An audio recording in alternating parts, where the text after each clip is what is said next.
हुक्म में इन सब की कुर्बानी जायज है। तो ये हुआ खास जानवर खास दिन में, यानी 10वीं दिलहिज्जा शहर में 10वीं को नमाज ईद के बाद से 12वीं के गुरूब तक ये कुर्बानी का वक्त है। यानी 10वीं, 11वीं, 12वीं दिलहिज्जा 3 दिन और 2 रातें ये कुर्बानी का वक्त है। देहात में क्योंकि शरअन ईदैन का हुक्म नहीं है, इसलिए वहां 10वीं दिलहिज्जा को सुबह सादिक के बाद भी कुर्बानी हो सकती है, और बेहतर ये है कि तुलुए फज्र के बाद हो, और वहां भी 12वीं के गुरूब तक कुर्बानी का वक्त है। ये जो फरमाया 10वीं दिलहिज्जा को नमाज ईद के बाद शहर में, तो इससे मुराद ये है कि शहर की किसी एक मस्जिद में ही सही नमाज ईद हो चुकी हो। जरूरी नहीं कि ईदगाह में हो और हमारे मोहल्ले की मस्जिद में हो। शहर में किसी एक मस्जिद में अगर सुन्नी सहीहुल अकीदा इमाम की इक्तिदा में शरीयत के मुताबिक नमाज हुई, तो उस शहर में कुर्बानी का वक्त पाया गया। अब अगरचे जिसकी तरफ से कुर्बानी की गई है वो नमाज ईद अगरचे अभी नहीं पड़ा है और उसका जानवर ज़बा कर दिया गया, उसकी तरफ से कुर्बानी कर दी गई, जब भी कुर्बानी उसकी हो जाएगी।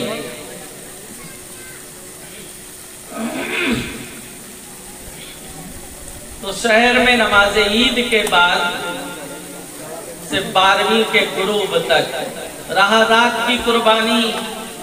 तो रात में कुर्बानी को फुकाए किराम ने मकरू बताया, नापसंद किया है। उसका सबब, उसकी इल्लत ये है कि पहले इतनी रोशनी का माहौल नहीं था, छुरी चाकू लगने का अंदेशा था, जानवर के जख्मी होने का, किसी को मावेनीन में से किसी को कुछ हादसा पेश आ जाए अंधेरे की बुनियाद पर, इसलिए मना किया गया। लेकिन चूंकि अब वो इल्लत पाई नहीं जाती, रात में भी, जैसे हमारे यहाँ भी रात है लेकिन कितना उजाला है, फोकस वाइट फोकस लगा दो तो अंधेरा दूर दूर तक नजर नहीं आता है, तो अब वो इल्लत ना पाई नहीं जाती कराहत की। तो रात में भी कुर्बानी बिला कराहत जायज है, की जा सकती है।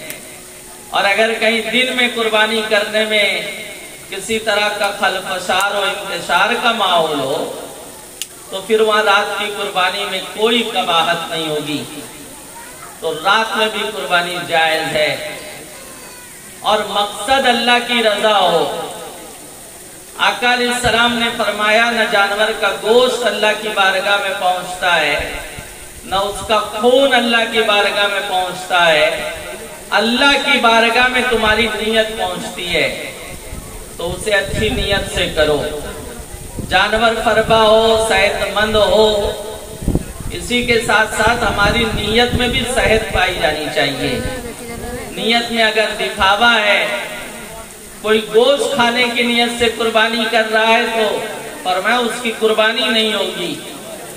कुर्बानी मकबूल उस वक्त होगी कि खालिस अल्लाह अज़्वजल शानहू की रजा मकसद हो, उसमें दिखावा ना हो, रियाकारी ना हो, शोहरत का कोई उन्सुर, कोई जज्बा ना पाया जाए, कोई पहलू ना हो, बस ये हो कि मेरा रब मुझसे राजी हो जाए।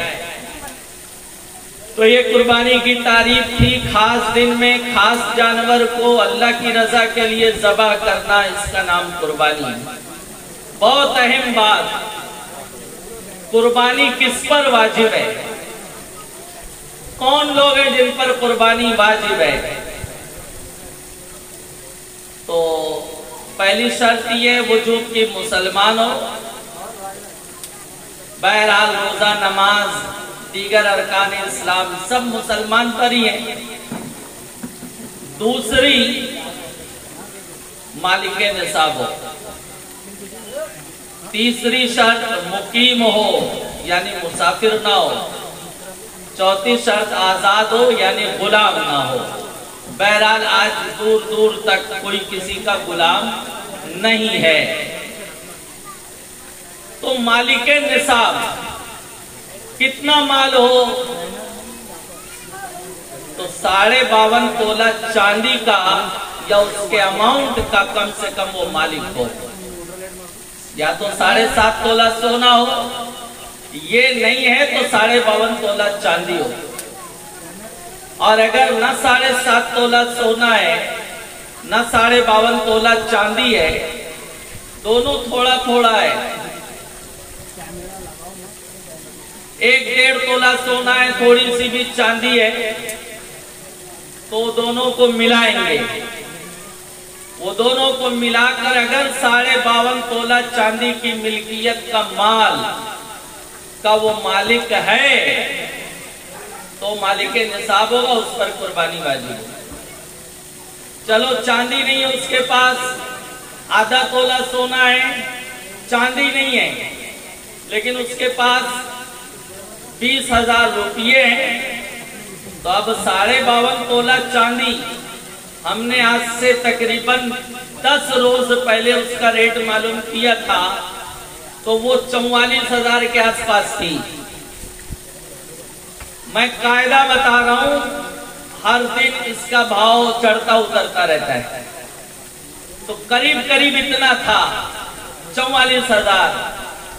तो 52.5 तोला चांदी, सोना है, थोड़ी चांदी है, नई चांदी है, थोड़ा सोना है, बाकी नकदी है, या नकदी कैश नहीं है, माले तिजारत है, तो उसको मिलाएंगे। उसको मिलाकर अगर निसाब बन रहा है तो कुर्बानी वाजिब होगी। याद रखिए बहुत अहम बात, कुर्बानी वाजिब होने के लिए ज़कात का निसाब नहीं है, बल्कि सदका फित्र का निसाब है। ज़कात और कुर्बानी के निसाब में फर्क ये है कि उसमें माले नामी शर्त है, यहाँ माले नामी शर्त नहीं है। अब ये माले नामी